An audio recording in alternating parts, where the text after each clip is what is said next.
Hey, what's up, Preston? Good morning, man. Yeah, it's a slow pre-market. Um, I got three stocks on watch though, so um, yeah, it is slower though. Um, I guess we'll go ahead and get started. Um, JAGX is a short swing that I've take taken since yesterday. Um, uh, Basically, shorted this pop here yesterday, and just kind of looking at the daily. Hey, what's up, Eric? Good morning, man. Just looking at the daily. I was talking about this in the room.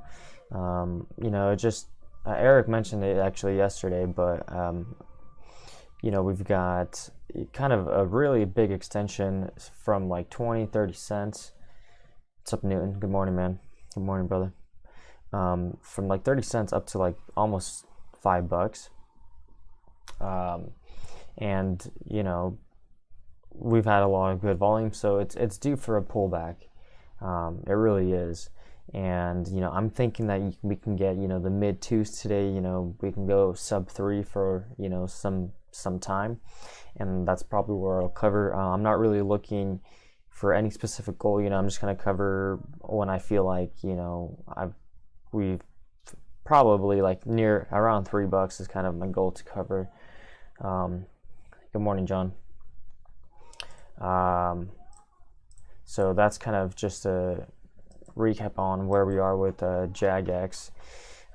Yeah, honestly, really hoping that we can crack sub 3. If not, I'll be happy to take whatever we get, because I'm in from the 3.7 or 360s or something like that.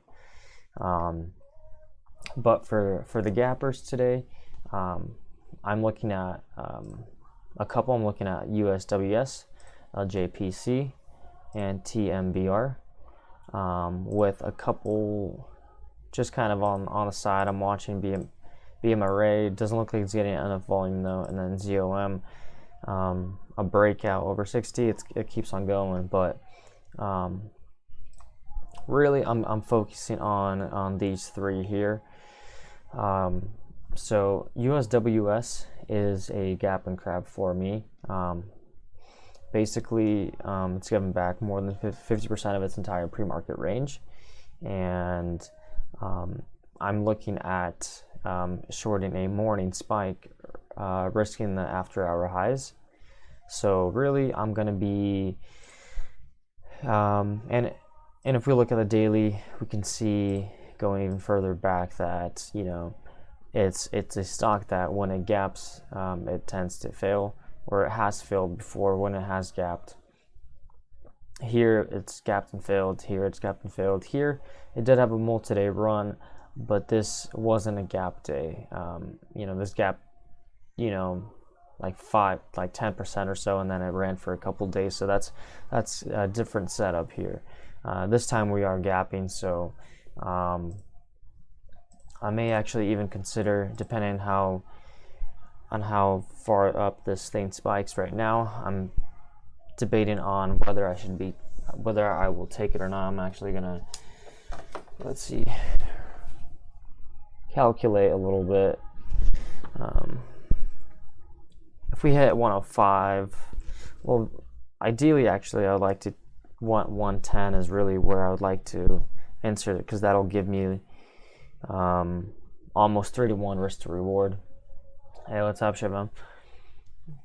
But we'll see kind of what this volume that's coming in right now will do. So I'll just give it a little bit of time here. But that's the game plan on USWS, just gap and crap.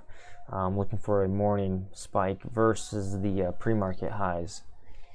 LJPC is a nice low float stock.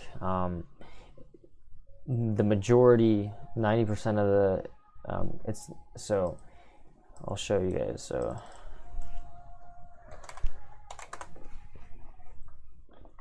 So LJPC, as you can see, it says 27 million float.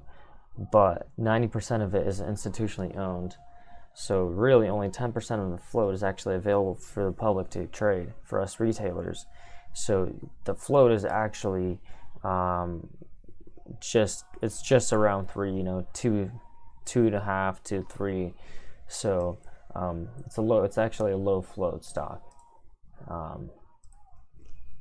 So with this one, you know, and it's holding its gains. So really I'm looking at trading this at 10:30 a.m. plus, not really looking to get in right now, or out of the open. You know, just gonna give it some time to see what it's gonna do, and ideally I would like it to spike and break through pre-market highs, and honestly go as high as possible. Really, the higher the better for me. And then I'll be looking for a pullback, and then a bounce, short the bounce, risk the high a day, and you know, depending on how high we go, but likely take it down to like $5 or so. So that would be ideally the what I would like to see. Okay. And then TMBR is the same game plan as USWS, gap and crap. The daily also has, you know, days where it's gapped and failed. It does have some sort of resistance. You know, this day it also gapped and failed. And right now we're not really gapping up too much, honestly. So this one is not really a favorite, but still also a good setup. So if we can get to maybe the 130s, 135s, I would, you know, it'd be a nice short, take that risk the after hour highs of I think it was 144 with a goal of about 105. So that's what I'm looking at for TMBR. Carlos, morning, Alex. What about shorting OEG if it goes red? OEG, yes, that was on my watch list actually. Although I forgot what the setup was. Oh yeah, I was looking for, yeah, OEG is sort of nice. It's getting there. Honestly, what I wanted for OEG is the volume is just not a lot yet, so I would like to see another big green day with a lot of volume, but it doesn't seem like we're gonna get any of that. Technically, if the volume was a lot bigger, if we had, let's say this was in the hundreds instead of 15 and 25 million range, then I would definitely be all over this. But because the volume is so low, I'm not as interested. So that is that's kind of my take on OEG. But yeah, I have this one on watch, and I have been keeping an eye on it.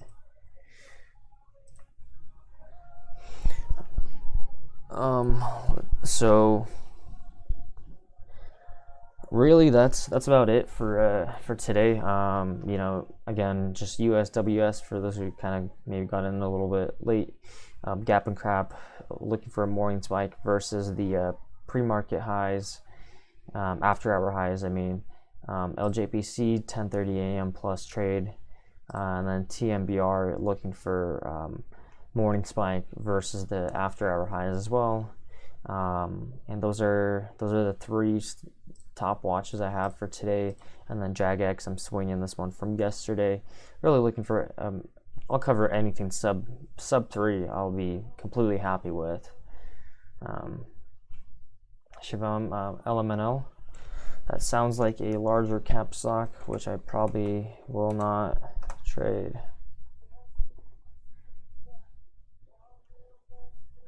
Or not.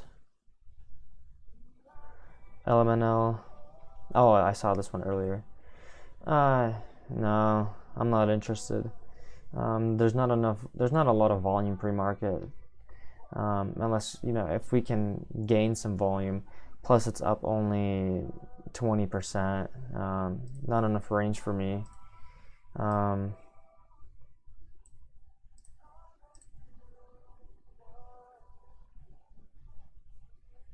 Plus, if you look at this one,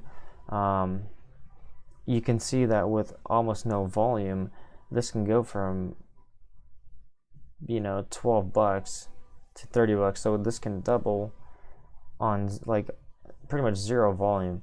So this is definitely not something I want to be shorting. I don't want to short something that can triple on me if it gains any sort of volume. So, man, I was really debating taking that little pop, but likely just gonna wait for the open at this point.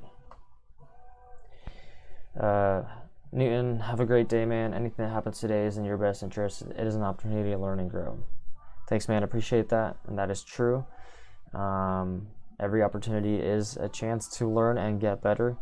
Get 1% better every single day at trading, and if you have that mindset, then just keep going. It'll motivate you. So yeah, thank you for that. Appreciate that. All right, guys, that's gonna be it for today. Those are my top 3 watches. If there's anything else that pops up, then actually tattoo I didn't see.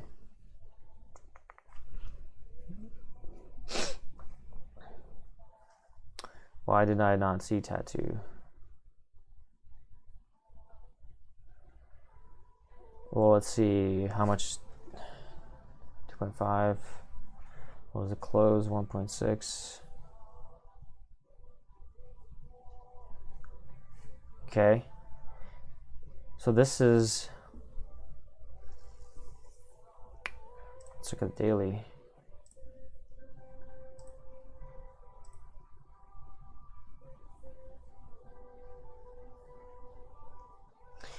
Okay, so tattoo actually. Wait, what's the float?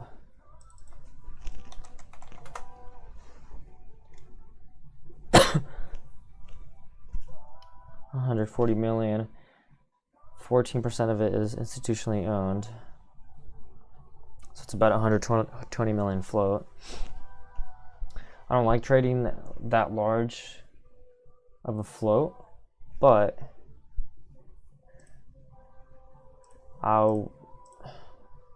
I might actually consider this as a gap and crap, and if you were to trade tattoo, then I would be looking for a morning spike, risking pre-market highs with a goal of about 1.8. So I'll actually keep an eye on this one too.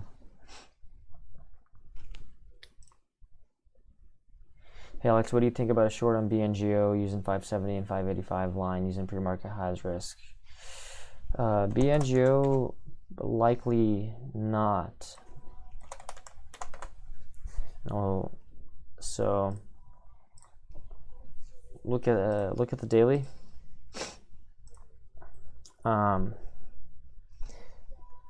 So first of all, we had a nice run here, huge multi-day run. It's pulled back, had an offering, and then it squeezed, right? And then it held. So at this point, it's already had so many days. So right now, it's kind of just mid-range. You can make a case, obviously, for shorting it, and you obviously have a 50% chance of being right or wrong. But looking at the daily, it's kind of just consolidating right now in between the $6 and like $4.50 level range. So right now it's just in a channel. So I would say that if this gets above, you know, 620s and starts holding, then it could be setting up for another breakout. If we break below 4.5, then I would consider it as a short. But right now it's just mid-range, so my thought of it is just a no play because it's just kind of in a channel right now. So that's my thoughts.